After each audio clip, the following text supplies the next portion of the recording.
കരുവന്നൂർ പുത്തൻതോട് വീട്ടിൽ കയറി ഗുണ്ട ആക്രമണം, പിഞ്ചു കുഞ്ഞിനടക്കം പരിക്കേറ്റു.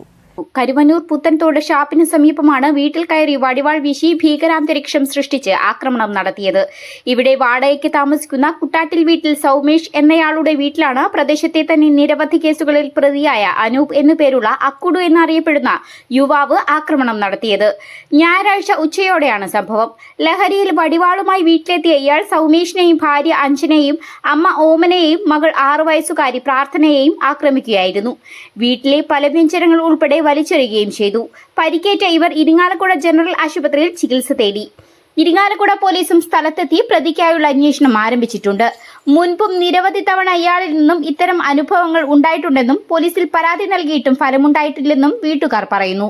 സംഭവം നടക്കുന്നതിന് സമീപത്താണ് മാസങ്ങൾക്ക് മുൻപ് ഗുണ്ടാ സംഘങ്ങൾ ചേരിതിരിഞ്ഞ് നടത്തിയ ആക്രമണത്തിൽ 2 പേർ കൊല്ലപ്പെടുകയും നിരവധി പേർക്ക് കുത്തേൽക്കുകയും ചെയ്തത്. പ്രദേശത്ത് ഗുണ്ടാലഹരി മാഫിയയുടെ ശല്യം അധികരിച്ചു വരികയാണെന്നും പോലീസ് ശക്തമായ നടപടികൾ സ്വീകരിക്കണമെന്നും നാട്ടുകാർ ആവശ്യപ്പെട്ടു. ഇന്നാള് ഇതുപോലെ പ്രശ്നം ഉണ്ടായിട്ട് ഓരോ വീട്ടിൽ വന്നിട്ട് ഒരു പ്രശ്നം ഉണ്ടാക്കല്, വീട്ടിൽ കയറി ഓരോ സാധനങ്ങൾ തല്ലി നടക്കല് അങ്ങനെയൊക്കെ ഉണ്ടായിട്ടുണ്ട്. പിന്നെ ഇന്ന് വന്നിട്ട് എൻ്റെ തലയിൽ തെറ്റ് അടിച്ചു പൊട്ടിച്ചു, അമ്മയുടെ തലയിൽ അടിച്ചു, ക്രാവിൻ്റെ കൈമതേ കോറിയിട്ടുണ്ട്. എല്ലാം കുറെ നാളെ സംശയം ഇതായിട്ട് ഇതൊന്നും സഹിക്കാൻ പറ്റില്ല.